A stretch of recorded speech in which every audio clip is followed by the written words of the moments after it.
Eeranna, Kodangal constituency. మరి తెలంగాణ సాధన కొరకు ఎంతోమంది ప్రాణత్యాగం వల్ల తెలంగాణ రావడం జరిగింది. తెలంగాణ వచ్చిన తర్వాత ప్రజల జీవితాల్లో వెలుగులు నిండుతాయని, నిరుద్యోగ సమస్య తీరుతుందని, మనని మనమే పరిపాలించుకుంటామని ఆంధ్ర వాళ్ళని ఒక రకంగా ఇది పరాయి పాలన కిందగా భావించి తెలంగాణను తెచ్చుకోవడం జరిగింది. తెచ్చిన తెలంగాణ ఎంతో ఆశతో అటు రైతులు, నిరుద్యోగులు, సకల జనులు అందరూ కూడా అభివృద్ధి చెందుతామని ఆశించారు. కానీ ఆశించిన మేరకు అభివృద్ధి జరగలేదు. దానికి తోడుగా మరి దాదాపుగా 7 లక్షల కోట్ల అప్పు మిగిల్చిపోవడం జరిగింది. కంటికి కనిపించే గతంలో కాంగ్రెస్ ప్రభుత్వంలో శ్రీశైలం కానీ, నాగార్జున సాగర్ కానీ, జూరాల కానీ, కోయిల్ సాగర్ కానీ, మరి భీమా, నెట్టెంపాడు, కల్వకుర్తి ఇవన్నీ ప్రాజెక్టులు కట్టినారు. ఏ ప్రాజెక్టు కూడా ఇంతవరకు అంటే పగుళ్ళు పారడం కానీ, మరి డ్యామేజ్ కావడం కానీ జరగలేదు. కానీ 3 సంవత్సరాల క్రితం కట్టినటువంటి మేడిగడ్డ, సుందిళ్ళ ఇవన్నీ కూడా మరి దేనికి పనికి రాకుండా 1,30,000 కోట్ల రూపాయలతో నిర్మించినటువంటి ప్రాజెక్టులు ఈరోజు నిరుపయోగంగా మారుతున్నాయి. మరి ఇట్లాంటి దుస్థితి కనీసం సామాన్యుడు ఇల్లు కట్టుకున్నా కూడా 4 రకాలుగా ఆలోచన చేసి నా ఇల్లు దృఢంగా ఉండాలని కట్టుకుంటారు. 10 కాలాల పాటు, ఒక తరాల పాటు ఉండేటటువంటి ప్రాజెక్టుని ఇంత నిర్లక్ష్యం చేసి ఇటువంటి మరి దోపిడీకి, లంచగొండికి, అవినీతికి పాల్పడడం జరిగింది. అందుకొరకే ప్రజలు మరి తగిన విధంగా గుణపాఠం చెప్పి టీఆర్ఎస్ని ఓడించడం జరిగింది. మరి దాని తర్వాత మరి ఈ మధ్య కాలంలో టీఆర్ఎస్ వాళ్ళు రోజు కూడా ఒకటే పాట, 100 రోజులైంది ఇచ్చిన హామీలు అమలు చేయడం లేదు, 100 రోజులైంది ఇచ్చిన హామీలు అమలు చేయడం లేదు. మరి టీఆర్ఎస్ వాళ్ళు ఒక్కసారి ఆలోచన చేయండి. కేసీఆర్ తెలంగాణ రాకముందు తెలంగాణ కనుక వస్తే నేను దళితున్నే ముఖ్యమంత్రి చేస్తా, నేను కాపలా కుక్కలాగుంటా, నేను ముసల్ది ఇద్దరమే ఉన్నాము, చారెడు బియ్యం వండుకుంటే మాకు సరిపోతుంది అన్న నీవు ఏకంగా ముఖ్యమంత్రి అయ్యి నీ కొడుకుని మంత్రి చేసి నీ బిడ్డను ఎమ్మెల్సీగా ఎమ్మెల్యేగా చేసినావు, నీ అల్లునికి ఎంపీ పదవి ఇచ్చినావు, కుటుంబ పాలనగా నీ పాలన సాగింది. మరి రాష్ట్రాన్ని అంతా దోచుకున్నావు. ఈరోజు నీ పాలన సాగింది, మరి రాష్ట్రాన్ని అంతా దోచుకున్నావు. ఈరోజు నీ కుటుంబం పరిస్థితి ఇంకా కొన్ని రోజులైతే, ఎందుకంటే మరి మద్యపాన నిషేధం దశల వారీగా చేస్తున్న నీవు మద్యపాన నిషేధం చేయకుండా ఏకంగా మద్యపానానికి సంబంధించిన లాబీలో నీ కుమార్తె మరి ప్రథమ హస్తంగా ఉంది. మరి ఢిల్లీ లిక్కర్ స్కామ్లో ఈరోజు జైల్లో ఉన్న నీ కుమార్తెను గురించి మాట్లాడకుండా మరి నీవు రేవంత్ రెడ్డి పని చేత కాదు, పాలన రాదు మరి అని మాట్లాడుతున్నావు. ఈరోజు ఫోన్ ట్యాపింగ్, మరి నీ పాలన అంతా కూడా అవినీతి అక్రమాలతో గడిచినటువంటిదే. ఫోన్ ట్యాపింగ్ వ్యవహారంలో నీవు నీ కుటుంబ సభ్యులు అందరూ కూడా రాబోయే రోజుల్లో జైలుకి వెళ్తారు. మరి ఇంకొకసారి నీవు 1 కాదు 2 కాదు, మరి రుణమాఫీ అని నీవు చెప్పిన రోజు నీ వేసేటప్పటికే 1కి 2 అయింది. రుణమాఫీ ఖచ్చితంగా చెప్తున్నాం, ఆగస్టు 15 లోపల రుణమాఫీ 2 లక్షలు జరుగుతుంది. అంటే ప్రతిరోజు నీ కుటుంబ సభ్యులు, నీ ఎమ్మెల్యేలు, ఓడిపోయిన వాళ్ళందరూ కూడా ఏమైంది రుణమాఫీ అంటున్నావు. మరి నీవు డబుల్ బెడ్రూమ్ కట్టిస్తున్నావు. కొడంగల్లో ఒక్క డబుల్ బెడ్రూమ్ లేదు. రాష్ట్రంలో ఎక్కడ కూడా దళితులకు 3 ఎకరాల భూమి లేదు, డబుల్ బెడ్రూమ్ లేదు, ఇంటికో ఉద్యోగం లేదు. ఇవన్నీ చెయ్యని నీవు ప్రతిరోజు కూడా మరి ఏమైంది రేవంత్ రెడ్డి చేస్తలేడు అంటున్నావు. ఇది సరి అయింది కాదు. మరి అప్పుల పాలనలో ఉన్నటువంటి, అప్పులతో ఉన్నటువంటి రాష్ట్రము కొద్ది రోజులైన సరిదిద్ది ఇవన్నీ కూడా చెప్పిన కార్యక్రమాలన్నీ అమలు చేస్తాడని కాంగ్రెస్ ప్రభుత్వం మరి దివ్యంగా పరిపాలిస్తుందని తెలియజేస్తుంది. బి వెంకటరెడ్డి, కొడంగల్ నియోజకవర్గం, దౌలతాబాద్ మండలం. మరి ముందుగా ఆర్టీవీ యాజమాన్యానికి మరి ఆవిర్భావ దినోత్సవ సందర్భంగా శుభాకాంక్షలు తెలియజేస్తూ, మరి అదేవిధంగా మరి ఈరోజు తెలంగాణ ఆవిర్భావ దినోత్సవాల సందర్భంగా ప్రత్యేకంగా వస్తున్న సోనియా గాంధీ గారికి కూడా హృదయపూర్వకంగా ఆహ్వానిస్తూ, మరి గతంలో తెలంగాణ కొరకు ఎంతోమంది విద్యార్థులు, అన్ని రకాల ఉద్యోగులు తెలంగాణ రావడానికి ప్రయత్నం చేసి, తెలంగాణ ఆవిర్భవిస్తే, తెలంగాణ రాష్ట్రం వస్తే ఎంతో అభివృద్ధి జరుగుతుంది తెలంగాణ అని చెప్పి ఎంతోమంది ఆశించింది. మరి ఆ విధంగా 10 సంవత్సరాలల్లా తెలంగాణలో ఆ విధంగా కాకుండా ఎంతోమంది విద్యార్థులు ఆత్మహత్యలు చేసుకోవడం జరిగింది. ఎంతోమంది ఉద్యోగులు కూడా ఆత్మహత్యలు చేసుకోవడం జరిగింది. మరి ఎంతో ఆశించి ఇచ్చిన తెలంగాణ అభివృద్ధి చెందలేదు. మరి ఎన్నో రకాల వివక్షకు గురైంది. వైద్యం కానీ, విద్యాపరంగా కానీ, మరి నీటి సమస్య కానీ, వీటన్నింటిపైన మరి ముఖ్యంగా మరి ఈరోజు మరి తెలంగాణ వచ్చిన తర్వాత మరి విద్యాపరంగా గతంలో ఏం చెప్పినామంటే ప్రతి మన లెక్కలు వేసినాం తెలంగాణ రాకన్నా ముందు. అయితే ఆంధ్రాలో ఇన్ని స్కూళ్ళు ఉన్నాయి, మన తెలంగాణలో అసలు విద్యాపరంగా చూస్తే ఎక్కడ కూడా స్కూల్ లేవని చెప్పి చెప్పడం జరిగింది. కాలేజీల విషయం కూడా అక్కడ ఆంధ్రాలో ఎన్ని కాలేజీలు ఉంటే మన దగ్గర కాలేజీలు లేవు. మరి డిగ్రీ కాలేజీలు లేవు, మెడికల్ కాలేజీలు లేవు అని చెప్పి విద్యార్థులకు ఎన్నో ఆశలు చెప్పినాం. మరి అక్కడ ఆ విధంగా చేసి తెలంగాణ వచ్చిన తర్వాత మరి ఎన్నో స్కూళ్ళు ప్రతి తాండాలు కానీ గ్రామాలలో స్కూళ్ళన్నీ మూతలు పడ్డాయి. కానీ మరి ఆ స్కూళ్ళు ఎక్కడ కూడా ఇంకా విద్యాపరంగా అభివృద్ధి చేయలేకపోయినాం. ఉదాహరణకు దౌలతాబాద్ మండలం కొడంగల్ నియోజకవర్గంలోనే ఒక డిగ్రీ కాలేజ్ కూడా లేదు. మరి జూనియర్ కాలేజీలు లేవు. జూనియర్ కాలేజ్ గతంలో ఒకసారి తెలుగుదేశం ప్రభుత్వంలో జూనియర్ కాలేజ్ శాంక్షన్ చేస్తే అటువంటి ఉన్న కాలేజీని కూడా దాన్ని మూయించి బిల్డింగ్ క్యాన్సిల్ చేయడం జరిగింది తెలంగాణ ప్రభుత్వంలో. మరి ఇప్పుడు ఆ విధంగా కాకుండా ఇప్పుడైనా కాంగ్రెస్ ప్రభుత్వం వచ్చినప్పుడన్నా అన్ని విధాల అభివృద్ధి చేస్తారని చెప్పి మేము తెలంగాణ ప్రజలు ఎంతో ఆశలు పెట్టుకొని ఆకాంక్షిస్తున్నారు. మరి ముఖ్యంగా ఎత్తిపోతల పథకం, నారాయణపేట కొడంగల్ ఎత్తిపోతల పథకం పైన కొడంగల్ నియోజకవర్గం కాకుండా మరి పక్క నారాయణపేట, మక్తాల్, కొడంగల్, పరిగి, శాంత ఇవన్నీ కూడా నారాయణపేట కొడంగల్ ఎత్తిపోతల పథకం పైన ఆశలు పెట్టుకొని చాలామంది రైతులు ఉన్నారు. మరి ఆ పని వెంటనే అది పూర్తి చేస్తారని చెప్పి కాంగ్రెస్ ప్రభుత్వంలో మాకు ఎన్నో రైతులకు ఆశలు ఉన్నాయి. మరి అదేవిధంగా వైద్యపరంగా కూడా చూస్తే కూడా కాంగ్రెస్ ప్రభుత్వం వచ్చి ఒక 6 నెలలు అవుతుంది. మరి మొన్ననే రేవంత్ రెడ్డి గారు 5,400 కోట్లతోన కొడంగల్ నియోజకవర్గానికి అభివృద్ధి నిధులు ఇవ్వడం జరిగింది. అభివృద్ధికి మరి ముఖ్యంగా మెడికల్ కాలేజ్ కొడంగల్లో, మరి ఈ వచ్చే సంవత్సరమే కోస్గిలో ఇంజనీరింగ్ కాలేజ్ ప్రారంభించాలని చెప్పి వెంటనే అధికారులకు ఆదేశాలు ఇవ్వడం జరిగింది. మరి అదేవిధంగా దౌలతాబాద్ మండలం చంద్రకల్లో మరి వెటర్నరీ కాలేజ్ కూడా శాంక్షన్ చేసి వెంటనే పనులు ప్రారంభించాలి, అవన్నీ చేయాలని చెప్పి ఆదేశాలు ఇవ్వడం జరిగింది. మరి ఇది ఒక్కటే కాకుండా మరి ఈరోజు సర్వేలు కూడా చేస్తూ ఉన్నారు.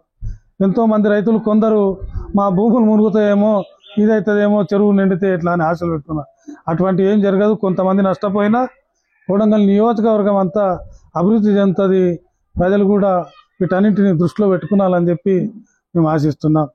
మరి అదేవిధంగా వైద్యపరంగా చూస్తే చాలా ఇప్పుడు ఎక్కడ కూడా హాస్పిటళ్ళల్లో మొన్ననే కోస్గిలో ఒకటి పోతే అక్కడ ఎవరు ఉండే నర్సులు వాళ్ళే వైద్యం చేస్తున్నారు, సరైన వైద్యం లేదు, డాక్టర్లు లేరు అని చెప్పి చెప్పడం జరిగింది. దీనిపైన ముఖ్యమంత్రి గారు వెంటనే చర్య తీసుకొని అక్కడ వైద్యానికి ఆదేశాలు ఇవ్వడం జరిగింది. మరి గతంలో ఒక పోస్ట్ మార్టం కావాలన్నా పరిగి పోవాలి లేదా తాండ్రు పోవాలి.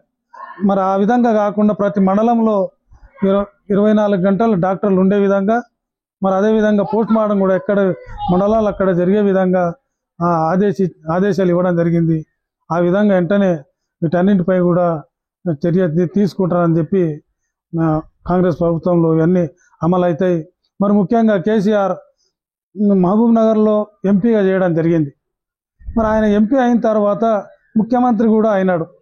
మరి అయిన తర్వాత ఇక్కడ దక్షిణ తెలంగాణని అసలు వివక్షకు గురి చేసి ఎలాంటి అభివృద్ధి పనులు చేయకుండా దక్షిణ తెలంగాణనే మరి నిర్లక్ష్యానికి గురి చేయడం జరిగింది. మరి ఇప్పుడు ముఖ్యమంత్రి మన మహబూబ్ నగర్ బిడ్డ ముఖ్యమంత్రి ముఖ్యంగా కొడంగల్ నియోజకవర్గం నుండి ముఖ్యమంత్రిగా అయినాడు. మరి అదేవిధంగా ఇప్పుడైనా మా దక్షిణ తెలంగాణ అంతా అభివృద్ధి చెందుతుందని చెప్పి ప్రజలంతా ఎన్నో ఆశలు పెట్టుకొని ఉన్నారు. తప్పకుండా అభివృద్ధి కూడా జరుగుతుందని చెప్పి అందరం కూడా ఆశిస్తున్నాం. ముందుగా ఆర్టీవీ యాజమాన్యానికి మరియు ఆర్టీవీ ప్రేక్షకులకి శుభాకాంక్షలు తెలియజేస్తూ, నా పేరు డాక్టర్ వెంకటేశ్వర్లు, కొడంగల్ నియోజకవర్గం, వికారాబాద్ జిల్లా. ఈరోజు దశాబ్ది ఉత్సవాలు జరుపుతున్న తరుణంలో మరి తెలంగాణ వచ్చిన తర్వాత దశాబ్ది ఉత్సవాలు అని చెప్తున్నారు, కానీ దశాబ్ది ఉత్సవాలు ఎంతవరకు ఈ ప్రజల్లో చేరుకుపోయినాయి, మరి దశాబ్ది ఉత్సవాలు చేసుకునేంత ఈ తెలంగాణ ఉందా అనేది మనం నెరవేర్చుకోవాల్సిన అవసరం ఎంతైనా ఉంది. ఎందుకంటే త్యాగాలు చేసి భోగాలు అనుభవించిన వాళ్ళని కొంతవరకు మనం చెప్పుకుంటూ వచ్చినాం.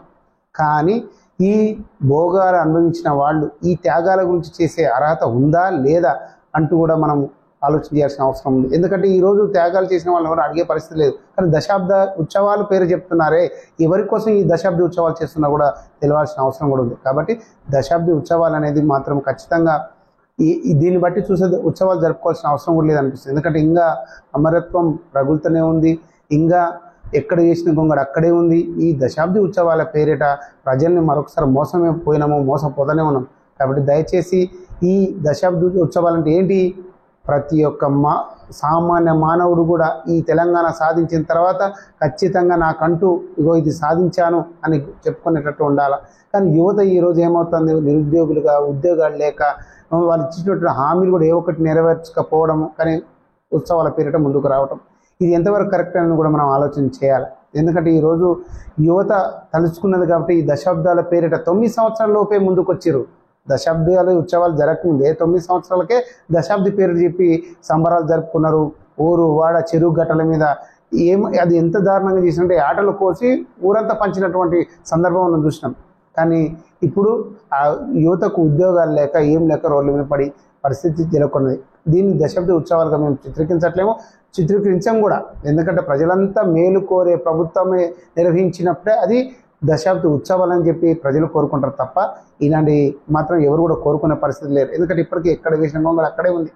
సరే, ఈ దశాబ్ది ఉత్సవాల పేరిట గత ప్రభుత్వం కాలయాపన చేసింది, ఎక్కడ గొంగడు అక్కడ ఉంది. సరే, రీసెంట్గా ఉన్నట్టు గెలిచినటువంటి ప్రభుత్వం కూడా కొన్ని సాకులు చెప్తా ఉంది. ఏదైతే గత ప్రభుత్వము ఈ దశాబ్ది ఉత్సవాల పేరిట రైతు బంధు అని, దళిత బంధు అని చెప్పి ఈ రైతులకు వేసే భూములు విపరీతంగా డబ్బును వృధా చేసి, దళిత బంధు పేరిట వృధా చేసి ప్రజల మీద అమోఘమైనటువంటి భారాన్ని ఏర్పాటు చేసి, అది కొన్ని 4 లక్షల కోట్లు, దగ్గర 700 కోట్లు అని చెప్తా ఉన్నారు.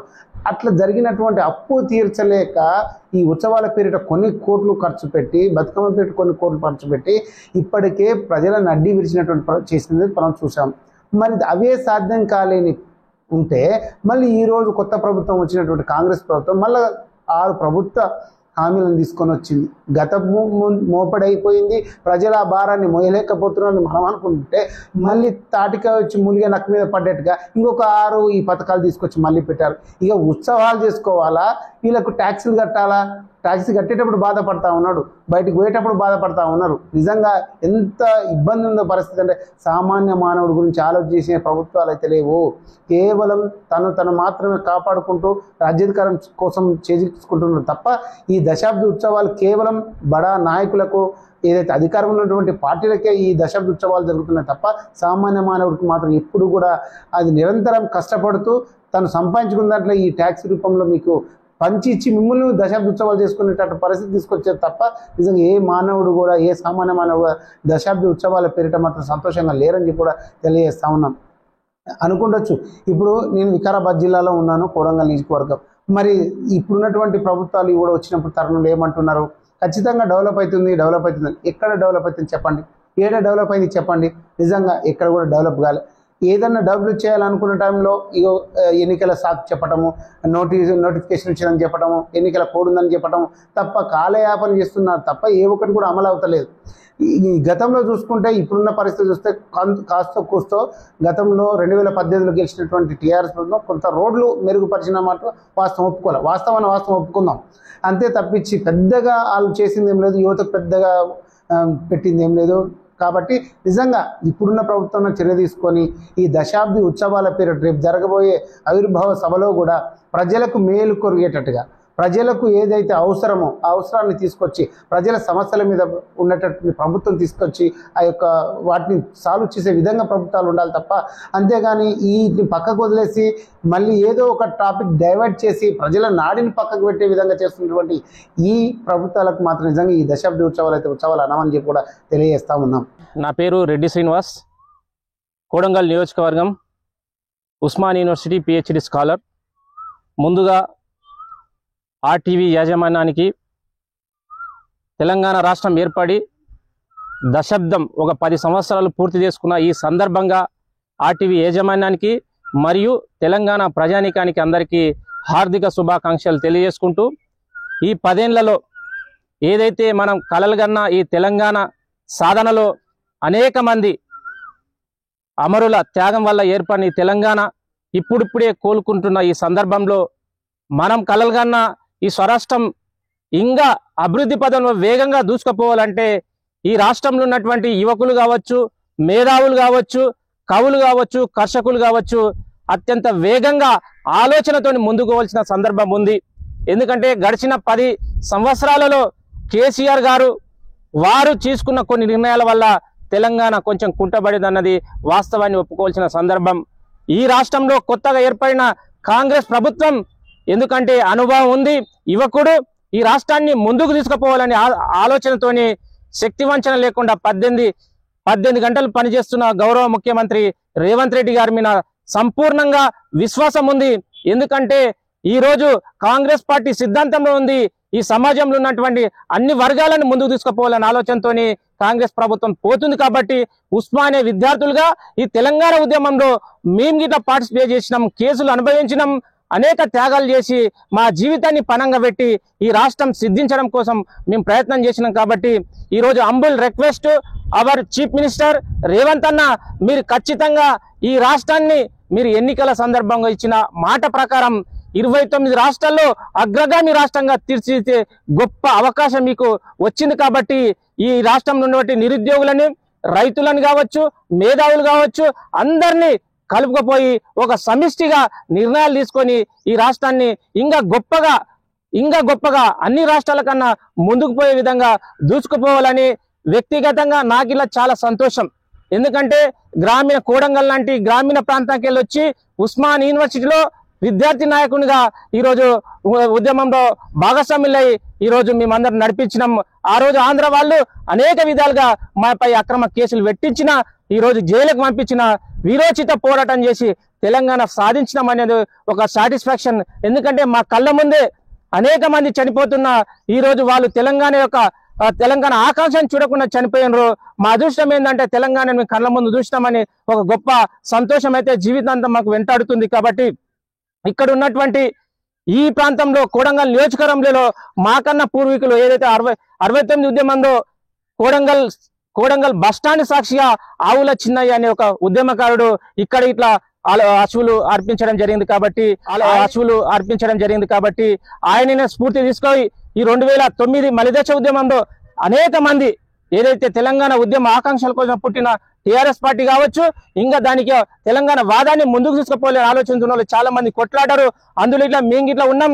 ఈరోజు కోజి నుండి మద్దూరు కానీ, దౌలతాబాద్, బొంబరస్పేట్ అనేక ప్రాంతాలు చుట్టి ఇక్కడ ఉన్నటువంటి ప్రజానికాన్ని తెలంగాణ వస్తే మన బతుకులు బాగుంటాయి, మన నీళ్లు మనకు వస్తాయి, మన ఉద్యోగులు మనకు వస్తాయి, మనం అందరం బాగుంటామనే ఆలోచనతో ఈరోజు ఉద్యమ చైతన్యాన్ని ముందుకు నడిపిన ఒక సంతోషం అయితే మాకుంది.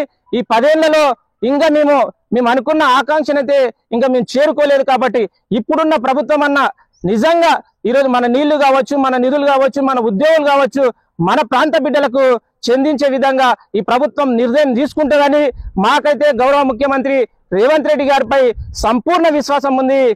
ఏదైతే తెలంగాణ కోరుకుంటుందో ఆ విధంగా ముందుకు పోతాడని మేము ఆశాభావం వ్యక్తం చేస్తూ ఈ ప్రభుత్వానికి ఎల్లవేళలా సపోర్ట్ కొండి ముందుకు నడిపించే ఒక బాధ్యతగా యువకులుగా మేము తీసుకుంటామని గుర్తు చేస్తున్నాం. మైపాల్ కొడంగల్ ప్రాంతం దౌలతాబాద్ యూత్ వర్కింగ్ ప్రెసిడెంట్ను.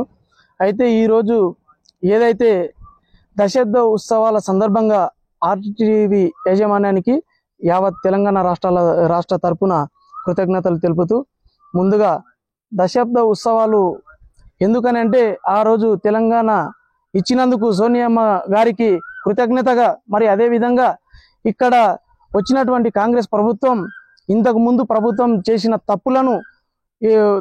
తప్పులు చేయకుండా ఇప్పుడు ప్రజలందరికీ కూడా యావత్ తెలంగాణ రాష్ట్రానికి మంచిగా పరిపాలన అందిస్తుందని చెప్పి విశ్వాసంగా మేము నమ్ముతున్నాము. ఎందుకనంటే కోడంగల్ ప్రాంత బిడ్డ మా రేవంత్ అన్న గురించి మేము దగ్గరగా ఉన్నాం కాబట్టి రేవంత్ అన్న మనస్తత్వం మాకు తెలుసు. కావున ఆ రోజు ఏదైతే రామరాజ్యంలో ప్రజలందరూ ఎలాగైతే సంతోషాలతో ఉన్నారో ఈరోజు మా రేవంత్ అన్న పాలనలో కూడా అదే సంతోషంతో ఉంటారని మేము భావిస్తున్నాం. తప్పకుండా ఏదైతే అమరులకు, మరి అదేవిధంగా రైతులకు, విద్యార్థులకు అందరూ కూడా ప్రతి ఒక్కరికి యావత్ తెలంగాణ రాష్ట్రానికి మొత్తానికి మంచి జరుగుతుందని, మేలు జరుగుతుందని, మా రేవంత్ అన్న మంచిగా పరిపాలన చేస్తాడని మేము కోరుచున్నాం. తెలుగు రమేష్, మాది అమర్చింత గ్రామం. మరి కేసీఆర్ తెలంగాణ రాష్ట్ర సమితి అని చెప్పి తెలంగాణ పార్టీ ద్వారా నేను 2006, 7, 8, 9 తెలంగాణ ఉద్యమంలో మరి చురుగ్గా పాల్గొని, మరి ఈ తెలంగాణ రాష్ట్రం ఎందుకోసం ఉద్యమం చేయవలసి వచ్చిందో కూడా కేసీఆర్ కూడా ఈ పార్టీ ఎందుకోసం పెట్టాడో మరి మనమంతా కూడా ఒకసారి ఆలోచన చేసుకోవాలి. మనకు భారతదేశంకి స్వాతంత్రం వచ్చిన తర్వాత మరి అన్ని రాష్ట్రాలకు ముందుగా స్వాతంత్రం వచ్చింది. తెలంగాణ రాష్ట్రం మాత్రానికి కొంచెం 1 సంవత్సరం ఆలస్యంగా స్వాతంత్రం వచ్చింది. మరి ఆనాడు భార్యాభర్తల సంబంధం అని చెప్పి ఆంధ్ర తెలంగాణని కలపడం జరిగింది. కానీ ఈ కలిపిన సందర్భంలో ఆంధ్రకు న్యాయం, తెలంగాణకు అన్యాయం అని జరిగింది. మరి ఎలాంటి అన్యాయం జరిగిందంటే నిధులు, నియామకాలు, దాంట్లో తెలంగాణ విద్యార్థులు కానీ, తెలంగాణ రైతులు కానీ, తెలంగాణ ప్రజలు కానీ అందరూ మోసపోకం జరిగింది. మరి కూతవేట్లు దూరంలో ఉన్నటువంటి పాలమూరు జిల్లా హైదరాబాద్కి 100 కిలోమీటర్ల దూరంలోనే ఉంది. కానీ ప్రపంచంలోనే అతిపేద జిల్లాగా మార్చిన ఆంధ్ర పెత్తందారులకే ఈ ఘనత దక్కింది. దీన్ని వ్యతిరేకిస్తూ మహారాష్ట్రం మాకు కావాలని చెప్పి కేసీఆర్ గారు 2001లో తెలంగాణ రాష్ట్ర సమితి అని చెప్పి పార్టీ పెట్టడం జరిగింది. మరి ఆ పార్టీలో తెలంగాణ ఉద్యమకారులు నాలాంటి వాళ్ళు ఎంతోమంది కూడా ఉద్యమాలు చేస్తూ మరి తెలంగాణను సాధించుకోవాలంటే మా ప్రాణాలు కూడా అర్పిస్తామని చెప్పి ఎంతోమంది శ్రీకాంతాచార్య లాంటి గొప్ప గొప్ప మహానుభావులు తన శరీరాన్ని కాలుతుంటే కూడా జై తెలంగాణ అని చెప్పి ఎంతోమంది విద్యార్థులు కూడా అమరులైనరు. మరి అదేవిధంగా లాస్ట్కు కేసీఆర్ సచ్చుడో తెలంగాణ వచ్చుడో అని చెప్పి నినాదంతో కేసీఆర్ ఒక ఉక్కు సంకల్పంతో మరి ఆనాడు 2009లో కేసీఆర్ దీక్ష పొందడం జరిగింది. ఆ ఒక దీక్ష ఫలితమే ఈరోజు తెలంగాణ సాధించుకున్నాం. మరి వచ్చిన తెలంగాణను తనే మొట్టమొదటి ముఖ్యమంత్రిగా ఉండి మరి ఈరోజు మనం చూస్తున్నాం. తెలంగాణను తెచ్చుకున్న తర్వాత దేశంలోనే నెంబర్ 1గా తెలంగాణ ఎదగడం జరిగింది. మరి 24 గంటల కరెంటు కావచ్చు, రైతుల పొలాలు కావచ్చు, అనేక సంక్షేమ పథకాలు కూడా ఈరోజు మనం చూసాం. మరి తెలంగాణ రాకముందు మనం ఎంత ఇబ్బంది పడ్డామో తెలంగాణ వచ్చినాక అంతే సంతోషంగా ఉన్నాం. ఈ ఒక తెలంగాణ కూడా ఇంకా డెవలప్ కావాలని చెప్పి మేమంతా కూడా ఉద్యమకారులుగా కోరుతున్నాం. ఇంకా డెవలప్ అవుతుందని చెప్పి మేము భావిస్తున్నాం. అదేవిధంగా మరి 2006, 7, 8లో కూడా మేము మా ఒక 6-7 మంది తెలంగాణ ఉద్యమకారులు అమర్చింతలో మేము 5-6 మంది తిరుగుతుంటే అనేక పార్టీ వాళ్ళు కూడా, ఆంధ్ర పార్టీ వాళ్ళు కూడా మమ్మల్ని వెక్కిరించడం జరిగింది. నిజంగా వీళ్ళు ఎందుకోసం 5-6 మంది తిరుగుతుండ్రు, కేసీఆర్ ఎందుకోసం పిలిపిస్తుండ్రు, నిజంగా వీళ్ళు తెలంగాణ తెచ్చుకుంటారా, ఈ పార్టీ ఉంటుందా పోతుందా అని చెప్పి ఎన్నో అవమానాలు జరిగినాయి. మరి అదేవిధంగా అమర్చింతలో మా షానవాజ్ అన్న నాయకత్వంలో, మా రాజేష్ కూడా నాయకత్వంలో కూడా మేమంతా కూడా 5 మందిని కలిసి కూడా మేము పోరాటాలు చేసినాం. కానీ ఎవరైతే ఆ రోజు మమ్మల్ని అవమానం చేసినరో ఈరోజు మాకు మీరు పోరాటం చేయడం వల్లనే మాకు తెలంగాణ వచ్చిందని చెప్పి మాకు గౌరవం ఇస్తుంటే మాకు ఆ సంతోషం ఉంది. కాకపోతే ఆ రోజు మేము అవమానం పడినాం. ఈరోజు తెలంగాణను సాధించుకున్న తర్వాత మాకు ఆ సంక్షేమ ఫలాలు కూడా తెలంగాణ ప్రజలకు అందుతున్నాయని. మరిన్ని వీడియోస్ కోసం ఛానల్ ని సబ్స్క్రైబ్ చేయండి. లేటెస్ట్ అప్డేట్స్ కోసం వాట్సాప్ ఛానల్ ని ఫాలో చేయండి. అండ్ లింక్ డిస్క్రిప్షన్ లో ఉంది.